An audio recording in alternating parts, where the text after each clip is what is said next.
Pan India market అనేది అన్ని భాష అంటే పర్టికులర్గా ప్రాంతీయ భాషా చిత్ర దర్శకుల్ని ఒక కన్ఫ్యూజన్లోకి నెట్టేసింది అనేది చాలా స్పష్టంగా కనిపిస్తున్నటువంటి ధోరణి.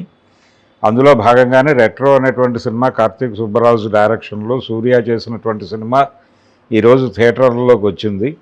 అంటే ఆడియన్స్కి థియేటర్కల్ ఎక్స్పీరియన్సెస్ కలిగించాలి అనేది ఒక తాపత్రయం అయితే, రెండోది ఆడియన్స్ని ఎక్కడికో వేరే లోకాల్లోకి తీసుకెళ్ళాలి, ఇలాంటి భ్రమలు కూడా ఉన్నాయి. అంటే లోకల్ కథని గ్లోబల్ లెవెల్లో చెప్పగలగటం టాలెంట్.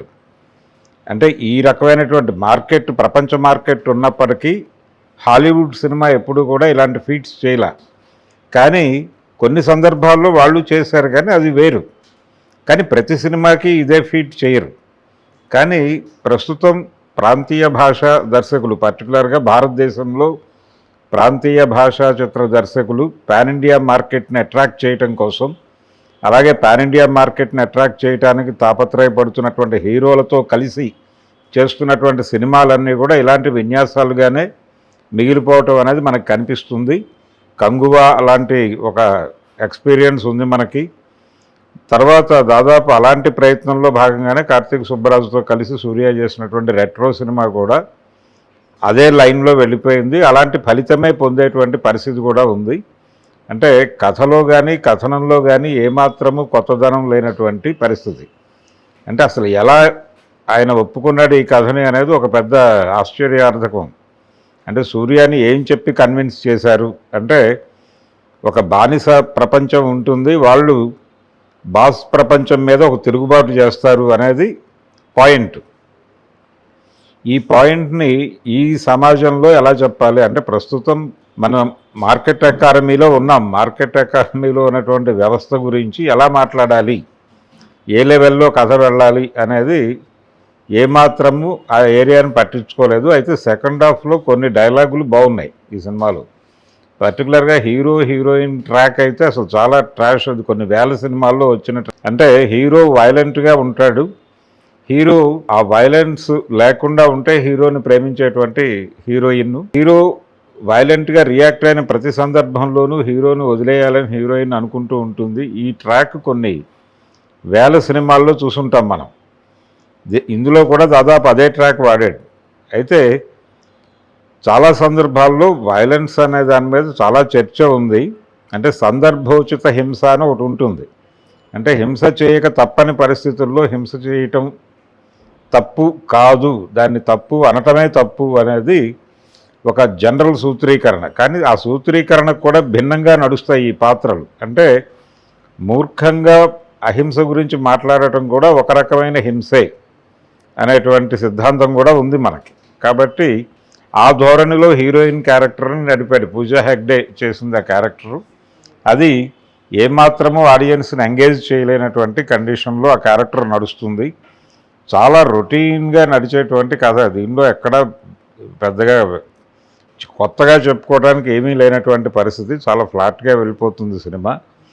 సెకండ్ హాఫ్లో విలన్ వైపు నుంచి ఒక కొత్తదనాన్ని చూపించేటువంటి ప్రయత్నం జరిగింది, విలన్ క్యారెక్టరైజేషన్ నుంచి. అలాగే విలన్ క్యారెక్టర్కి మంచి డైలాగులు పడ్డాయి. అంటే విప్లవం వస్తే, అంటే ఎల్లకాలము అణచివేతని సహించి ఉంటారు అని అనుకోవద్దు, ఖచ్చితంగా అణచివేతలో నుంచి ఒక విప్లవం పుడుతుంది అని చెప్తాడు. ఒక క్యారెక్టర్తో డైలాగ్ చెప్పించినప్పుడు దానికి రియాక్ట్ అయ్యి విలన్ చెప్పేటువంటి డైలాగ్ చాలా అద్భుతంగా రాశాడు. అంటే డెఫినెట్గా అలాంటి ఇది కావాలి. రెవల్యూషన్ అంటేనే యుద్ధం, యుద్ధాన్ని కోరుకుంటున్నాం మేము, ఎలాగూ మేమే గెలుస్తాం అనేటువంటి ఒక కాన్ఫిడెన్స్తో మాట్లాడేటువంటి డైలాగ్ ఉంటుంది. ఆ కాన్ఫ్లిక్ట్, ఆ డైలాగ్ని బాగా వర్కౌట్ చేశారు. అలాగే విలన్ క్యారెక్టర్ చేసినటువంటి నటుడు కూడా బాగా పెర్ఫామ్ చేశాడు. నాజర్ కొడుకు పాత్ర బాగా డిజైన్ చేశారు. అక్కడ వరకు మాత్రమే. అంటే సెకండ్ హాఫ్లో నెమ్మదిగా సినిమా కొంత గాడిన పడుతుంది అనిపించే పరిస్థితిలో నడుస్తుంది. కానీ అక్కడ కూడా రొటీన్ సన్నివేశాలు చాలా దొరికినాయి. అంటే కథని రివీల్ చేయటం నా ఉద్దేశం కాదు, కానీ ఇది ప్రధానంగా 1975 ఆ ప్రాంతాల్లో నడిచినటువంటి అనేక సినిమాల్లో నడిచినటువంటి ఫార్ములా కథ. ఇది ఏమాత్రము కొత్తదనం లేనటువంటి సినిమా. ఎంజి రామచంద్రన్ గారి పాత సినిమా చూసినటువంటి అనుభూతి కలిగించాడు కార్తీక్ సుబ్బరాజు సూర్యతో చేసినటువంటి ఈ రెట్రో అనేటువంటి సినిమాలో. అయితే ఈరోజు రిలీజ్ అయినటువంటి 2 సినిమాలకి కొన్ని సారూప్యతలు ఉన్నాయి. అదేంటంటే దశావతారాలు, అలాగే పరమాత్మ దర్శనము. అంటే భక్తులు హింసల్లో ఉన్నప్పుడు, అంటే భక్తులు హింసకి గురవుతున్న సందర్భాల్లోనూ, కష్టాలకు గురవుతున్న సందర్భాల్లోనూ భగవంతుడు అవతరిస్తాడు, అవతరించి తన భక్తుల్ని తాను కాపాడుకుంటాడు అనేటువంటిది కాన్సెప్ట్. అంటే భగవద్గీతలో శ్రీకృష్ణుడు చెప్తాడు, ఎప్పుడు అధర్మం తాండవిస్తుందో, ఎప్పుడు ధర్మానికి గ్లాని సంభవిస్తుందో అప్పుడు నేను ఉద్భవిస్తాను అని చెప్తాడు ఆయన. సంభవామి యుగే యుగే అంటే అదే. కాబట్టి ఇలా ప్రజలు అణిచివేతకు గురవుతున్న ప్రతి సందర్భంలోనూ ఒక కథానాయకుడు పుడతాడు, వాళ్ళకి విముక్తి కలిగిస్తాడు అనేది కూడా పాత కాన్సెప్ట్, ఎంజీఆర్ రోజుల నాటి కాన్సెప్ట్ అది. ఆ తరహా పాత్రలు ఎంజీఆర్, ఎన్టీఆర్, చిరంజీవి వీళ్ళందరూ చేస్తారు, రజనీకాంత్ గారు. ఇలా అదే ధోరణి కథని మళ్ళీ రాసుకున్నాడు ఆయన. బానిస ప్రపంచం ఒక తమకి విముక్తి ప్రసాదించేటువంటి ఒక కథానాయకుడి కోసం ఎదురు చూస్తూ ఉంటుంది. ఆ కథానాయకుడు అక్కడే పుట్టి ఎక్కడో పెరుగుతాడు. దానికి భాగవతం రెఫరెన్సు, శ్రీకృష్ణ జన్మ వృత్తాంతం లింకులోకి వెళ్ళిపోయి ఆ డిజైన్ అక్కడ చేశాడు.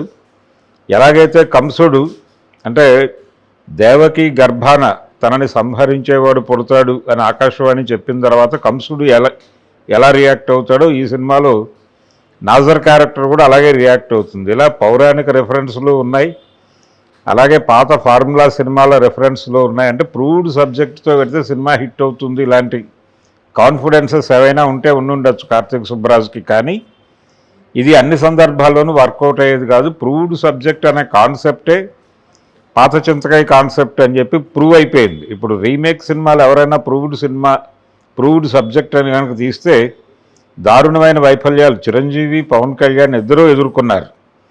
కాబట్టి అంత పెద్ద స్టార్స్కే రీమేక్ సినిమాలతో హిట్ రాలేదు అనేది స్పష్టంగా తెలుసు మనకి. అలాగే ప్రూవ్డ్ సబ్జెక్ట్ అనే పేరుతో ఏ ప్రయత్నం చేసినా జనాలు మొహం పక్కకు తిప్పుకుంటున్నటువంటి సందర్భం.